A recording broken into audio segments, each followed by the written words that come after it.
जैसे कि मैंने कहा कि 10 सितंबर वर्ल्ड सुसाइड प्रिवेंशन डे बोल के घोषित किया गया है या फिर हर बार वो ऑब्जर्व किया जाता है। तो मैं कहूँगा कि ये दुर्भाग्य है कि ऐसा कोई दिन हमें मतलब ऑब्जर्व करना पड़ रहा है या फिर ऐसे कोई डे सेलिब्रेट करना पड़ रहा है।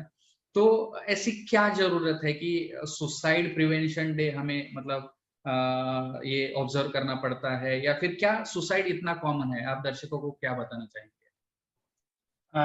नमस्ते डॉक्टर अतुल और माइंड केयर के सारे जो भी आपके साथी हैं और जो भी सारे दर्शक आज आपके साथ जुड़े हुए हैं।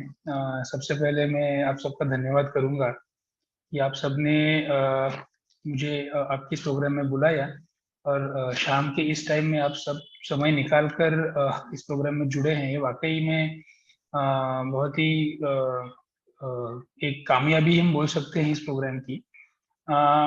डॉक्टर अतुल, जैसे आपने कहा कि ये दिन सेलिब्रेट करने की नौबत आना ये थोड़ा सा दुर्भाग्यपूर्ण है।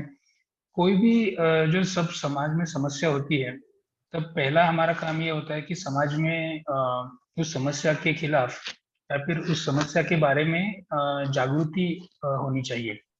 क्योंकि अगर कोई भी समस्या कितनी बड़ी या छोटी है, वो अगर लोगों को पता ही ना चले तो वो समस्या का समाधान कभी हो नहीं सकता। जैसे कोई भी प्रॉब्लम है, तो अगर प्रॉब्लम है यही हमें पता नहीं है तो हम कभी वो प्रॉब्लम सुलझा नहीं सकते।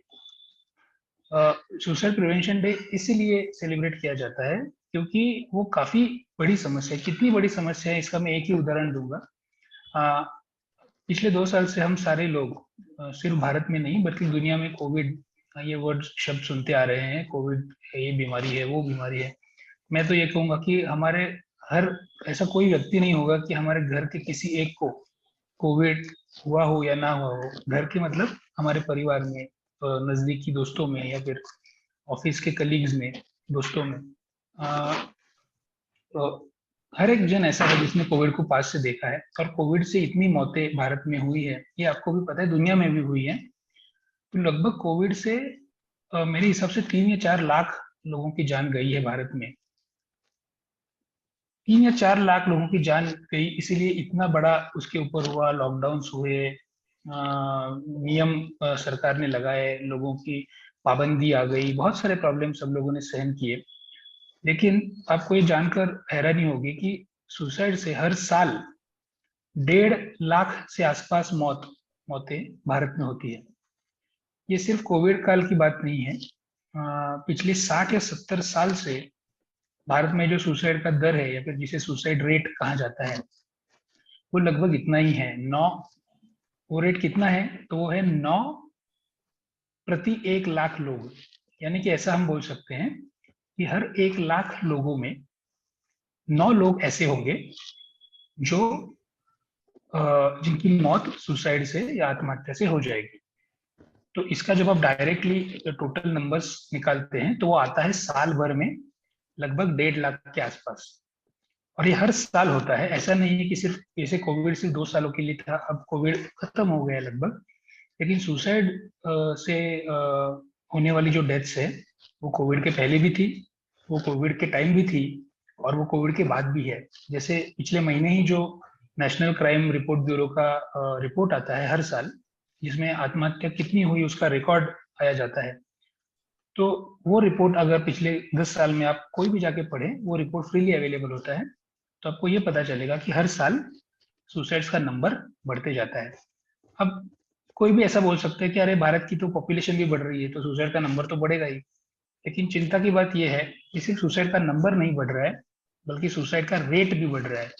मतलब अगर भारत की पॉपुलेशन कम भी हुई या उतनी ही रही, फिर भी सुसाइड का नंबर बढ़ने वाला है क्योंकि सुसाइड का रेट भारत का बढ़ रहा है। भारतीय लोगों ने इसके ऊपर और थोड़ा सा गंभीरता से देखना चाहिए, इसलिए क्योंकि हमारे जो पड़ोसी देश में हमारा जो स्थान है, जिसे हम सार्क कंट्रीज बोलते हैं, साउथ एशियन कंट्रीज, ये सारे देशों में भी सुसाइड का रेट सबसे ज्यादा भारत में है।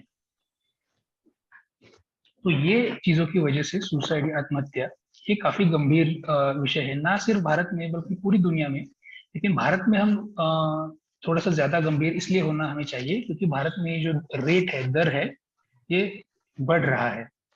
तो ये एक कारण है कि सुसाइड प्रिवेंशन डे सेलिब्रेट किया जाता है, सिर्फ भारत में नहीं पूरी दुनिया में सेलिब्रेट किया जाता है। और वो दिन में सुसाइड वो उसे कैसे प्रिवेंट किया जाए, उसे रोकने की कोई मार्ग है क्या, इसके बारे में लोगों के बीच में जागृति या फिर अवेयरनेस फैलाई जाती है, वो उस दिन का उद्देश्य है। डेफिनेटली। और जो जो आपने रिपोर्ट की बात की, उस रिपोर्ट के अनुसार ऐसे भी कहा गया है कि 40 सेकेंड में कोई ना कोई एक सुसाइड की वजह से आदमी की मौत हो जाती है, और एक सुसाइड के पीछे ऑलमोस्ट 20 सुसाइड अटेम्प्ट्स होते हैं। मतलब ईच 2 सेकेंड्स में कोई कहीं पे ना कहीं पे एक सुसाइड अटेम्प्ट होता है। उसके हम उससे पता चलता है कि ये कितना कॉमन है। हम जब से बात कर रहे हैं, मुझे लगता है उसी हिसाब से काउंट करें तो दुनिया में कहीं ना कहीं पे ऑलमोस्ट 10 to 20 सुसाइड अभी तक हुए होंगे। तो ये दर्शाता है कि ये कितनी गंभीर समस्या है। बस यूजुअली ये लोगों को पता नहीं चलता कि जब तक अपने साथ में, अपने घर वालों में या फिर अपने आजू बाजू के लोगों में जब तक ये नहीं होता है, तब तक ये पता नहीं चलता है कि ये कितना सीरियस है। मैं ये प्रोग्राम लेने के लिए जो आपसे एक बात करना चाहूंगा कि ये प्रोग्राम हम ले रहे हैं, ऐसे ही एक प्रोग्राम बहुत बार हम जो एज ए साइकेट्रिस्ट स्कूल में लेते हैं। तो एक नर्सिंग कॉलेज में मैंने ये प्रोग्राम लिया था। मैं उसके बारे में भूल भी गया था। 1-2 साल के बाद में मुझे एक स्टूडेंट आके बताया कि थैंक यू सर, आपने वो लेक्चर लिया था, मैंने वो लेक्चर अटेंड किया था, जिससे मुझे पता चला कि वार्निंग साइंस क्या होते हैं। और उस वजह से मैं मेरी एक क्लोज रिलेटिव की जान बचा पाया, क्योंकि वो जब ऐसे बात करा तो मैंने जाके उससे बात की, उससे क्लोज रहा। और जब तक कि वो थोड़ा सा अच्छा हो जाए, 3-4 दिन मैं उसके साथ में रहा और उसकी जान बच पाई। तो ये होता है कि हम जो भी दर्शक है अभी सुन रहे हैं, तो उनको नहीं पता चलेगा कि हम क्या अटेंड कर रहे हैं और उसका क्या फायदा है। लेकिन डेफिनेटली अगर इसमें से कोई एक भी दर्शक, 2 या 4 भी जाने बचाता है, तो मुझे लगता है कि ये प्रोग्राम हमारा सक्सेसफुल हो जाएगा।